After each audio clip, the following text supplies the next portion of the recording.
Di Indonesia, hampir semua orang pakai WhatsApp. Aplikasi buat chatting, video call, sampai kirim-kiriman data. Dari koordinasi orang tua murid SD sampai pekerjaan kantoran, semua pakai WhatsApp. Bahkan mungkin saja ada beberapa waktu di mana seseorang banyakkan nulis di WhatsApp daripada ngomong secara verbal dengan orang lain. Dengan WhatsApp, seluruh orang di dunia bisa saling chatting kapanpun, dimanapun dengan bebas tanpa kendala, suka-suka untuk keperluan apapun. Kalau mau bicara manfaat, banyak banget manfaatnya. Tanpa harus bertemu, tanpa harus meluangkan waktu untuk berbicara dengan orang lain. Cukup nulis, send. Pesan sampai, dan mudah sekali. Tapi, di balik kemudahan itu, penggunaan WhatsApp juga berpotensi mendatangkan masalah. Dan salah satunya adalah kesalahpahaman dalam komunikasi.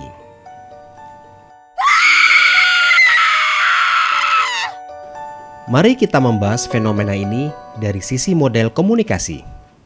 Joseph A. DeVito, seorang profesor di bidang komunikasi, menjelaskan bahwa komunikasi adalah proses yang kompleks dan dinamis, melibatkan pengirim, penerima, pesan, saluran, dan konteks yang saling mempengaruhi. Menurut model komunikasi DeVito, pesan seperti "kenapa nggak jawab pesanku kemarin?" bisa salah dipahami karena beberapa hal. 1. Konteks. Kondisi penerima, misalnya lagi stres atau capek, bikin mereka lebih sensitif dalam menanggapi pesan. 2. Encoding atau penyandian pesan. Pesan teks sulit menunjukkan emosi atau nada. Jadi, maksud penerima yang sebenarnya netral bisa terdengar seperti teguran. 3. Decoding atau penerimaan pesan. Penerima mengartikan pesan sesuai perasaan dan kondisi mereka saat itu. Bisa jadi terasa menyalahkan meskipun niat pengirim tidak begitu. 4. Noise emosional. Emosi negatif penerima jadi penghalang komunikasi. Bikin pesan terasa berbeda dari maksud asli. 5. Feedback. Respon penerima yang defensif atau terlalu minta maaf bisa menambah kesalahpahaman.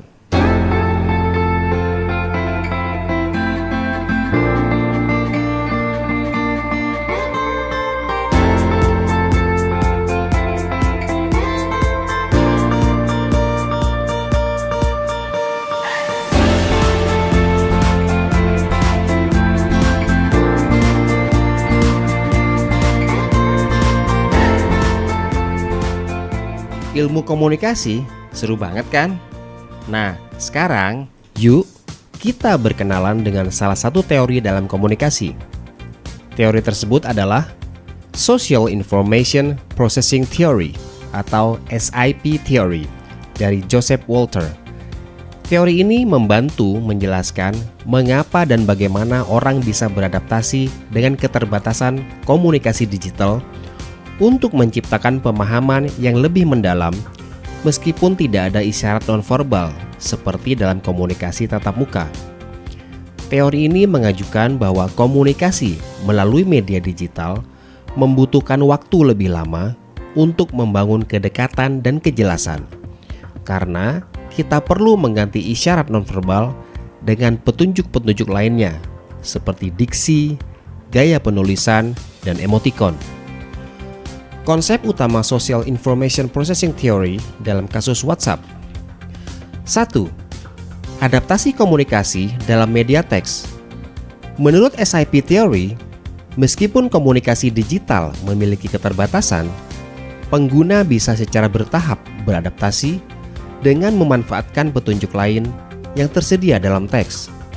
Sebagai contoh, jika kita ingin menyampaikan kehangatan, kita mungkin memilih kata-kata yang lebih panjang atau menambahkan emotikon, menambahkan tanda baca berulang atau mengulang kata yang ingin kita tekankan, seperti "hi" atau "makasih banget ya".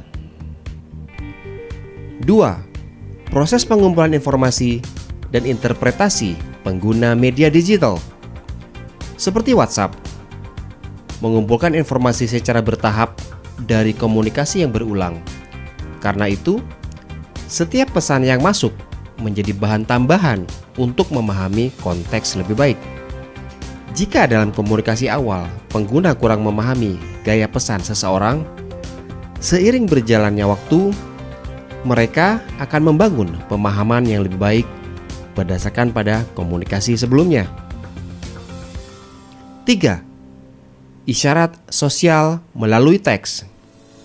Dalam WhatsApp, pengguna cenderung mengekspresikan emosinya melalui penggunaan gaya bahasa, tanda baca, dan emoticon untuk menggantikan isyarat sosial fisik.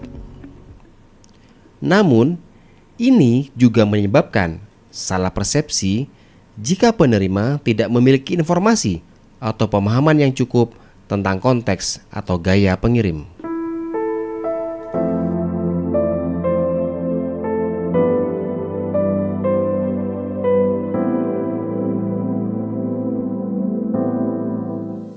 Dengan demikian, SIP Theory menjelaskan bagaimana kita bisa mengatasi keterbatasan komunikasi digital seperti WhatsApp dengan memanfaatkan cara-cara unik untuk menyampaikan informasi sosial dan emosional melalui teks. Bahkan, meski ada kemungkinan kesalahpahaman di awal komunikasi.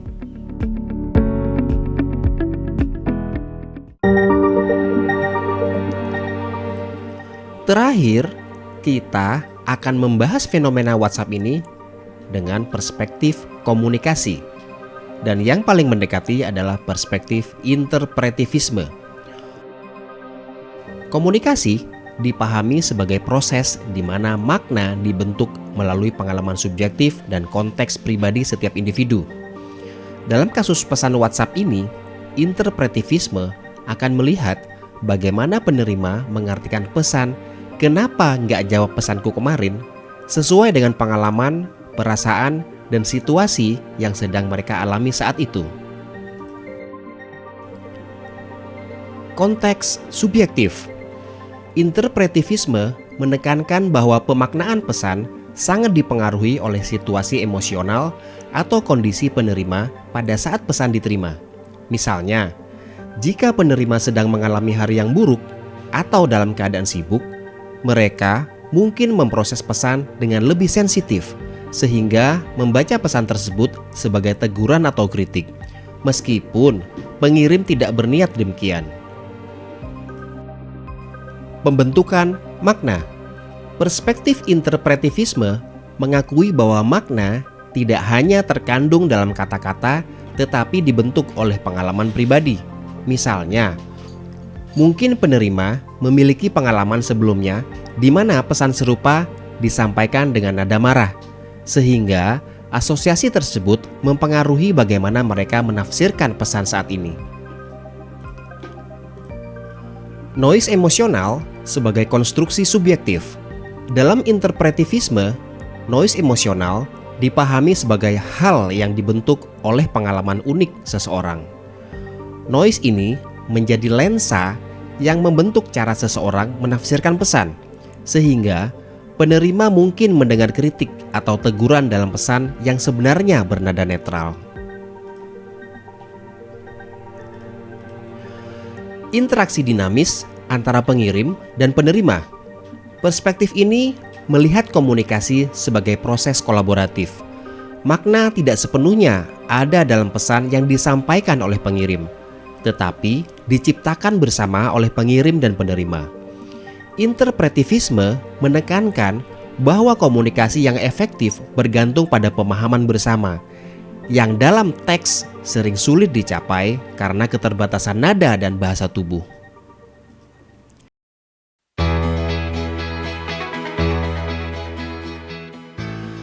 Dalam pandangan interpretivisme, kasus WhatsApp ini menunjukkan bagaimana makna sebuah pesan dapat dengan mudah disalahartikan jika tidak ada pemahaman bersama atau konfirmasi. Pemaknaan pesan bergantung pada interpretasi subjektif penerima yang dipengaruhi oleh keadaan emosional dan pengalaman pribadi mereka. Oke, guys, jadi hari ini kita sudah belajar metode komunikasi, teori komunikasi, dan perspektif komunikasi melalui kasus obrolan WhatsApp. Bagaimana menurut kalian?